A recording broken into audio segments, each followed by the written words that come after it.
আরশের উপর সমুন্নত এই কথা বলা জায়েজ আছে। সমুন্নত অর্থ হচ্ছে তিনি উপরে, তিনি আল্লাহ আরশের উপর উপরে আছেন, উন্নত আছেন, উপরে উপরে উপরে আছেন। কিন্তু সমস্যা হচ্ছে এটা আরেকটা আয়াতের অর্থ হয় না। সে অর্থটা কি? যেখানে আল্লাহ বলছেন আর রহমান আলা আরশ ইস্তাওয়া, রহমান আরশের উপর উঠেছেন, এখানে কিন্তু সমুন্নত বলেন না। সমুন্নত অর্থ হচ্ছে একটা ওখানে আছেন, আর উঠেছেন বলে এটা ফেল হবে। আমরা আল্লাহ তাআলার জাতি সিফাত, সমুন্নত অর্থ হল অলু, আল্লাহ তাআলার অলু সাব্যস্ত করছেন, তিনি আল্লাহ তাআলার ইস্তেওয়া সাব্যস্ত করেন নাই।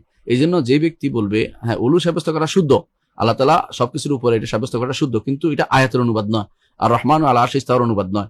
অনুরূপভাবে অন্য আয়াতে আল্লাহ তাআলা যেটা বলেছেন যে সুম্মা ইস্তাওয়া আল আরশ, তারপর তিনি আরশের উপর উঠেছেন, এটারও শুদ্ধ অনুবাদ নয়। তাহলে এই অনুবাদ যেখানে পাবেন এটা ভুল, আপনাকে মনে রাখতে হবে, কারণ এখানে ফেইল আছে।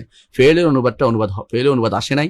সিফাতে ফেইলিয়া, আল্লাহর সিফাতে ফেইলিয়ার অনুবাদ না আসার কারণ এটা ভুল, এটা ভুল। তবে সমুন্নত কথা ভুল না, আমরা বলেছি কেন, আল্লাহ জাতিয়ান সত্তাগতভাবে তিনি সমুন্নত, সবকিছুর উপরে উঠা আছেন। আর সমুন্নত শব্দটা মানুষ বুঝে না, এমন কোন ধাঁধা শব্দ ব্যবহার করা উচিত না যা মানুষ বুঝে না। কারণ এগুলো অর্থ বুঝার জন্য আল্লাহ তাআলা নাজিল করেছেন, তার সিফাতগুলো অর্থ বুঝার জন্য। এই জন্য সিফাতগুলো অর্থ বুঝতে হবে আমাদেরকে।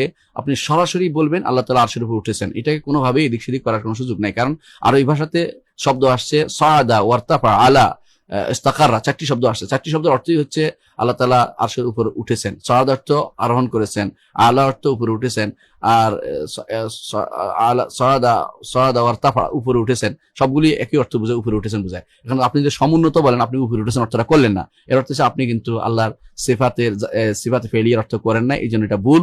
হ্যাঁ, আমরা বলছি না যে সমুন্নত কথা ভুল, সমুন্নতটা অন্য অর্থে, এটা হলো অলুর অর্থে সমুন্নত, ঠিক আছে, কিন্তু আপনি ইস্তেওয়ার অর্থ করেন নাই, এই জন্য ইস্তেওয়ার অর্থ না করলে আপনি এখানে ভুল হচ্ছে। আপনি আল্লাহ তাআলা সিফাতকে যদি আপনি বুঝে শুনে অস্বীকার করে থাকেন তাহলে কুফরি হয়ে যাবে, কাফের হয়ে যাবেন। আর যদি বুঝে শুনে না ভুলই করছেন তো ঠিক করে নেন।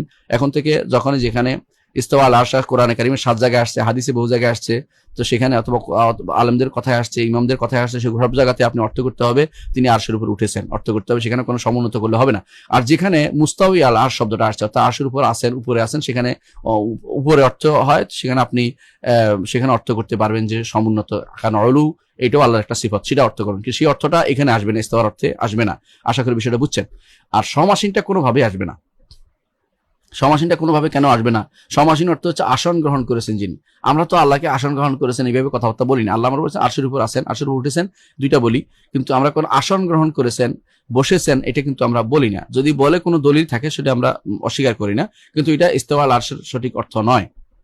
এই জন্য আমরা সমাসীন অর্থটা আমরা না করার জন্য নির্দেশনা দিব, সমাসীন অর্থটা আসবে না, ভুল।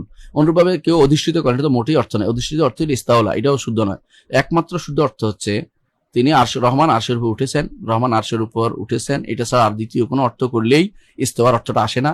তবে সমুন্নত করলে অলুর অর্থ আসে, রহমান আরশের উপরে আছেন সেটা হয়, কিন্তু ইস্তেওয়ার অর্থ সিফাত ফেলিয়ার অনুবাদ হয় না। এই জন্য এটাকে গুরুত্বের সাথে নিতে হবে। আমাদের আকীদার শুদ্ধ অনেক ভাইয়ের মধ্যে এই সমস্যাটা দেখা যায়, এটাকে আমরা অনুরোধ জানাচ্ছি তারা যেন এটাকে শুদ্ধ করে নেন।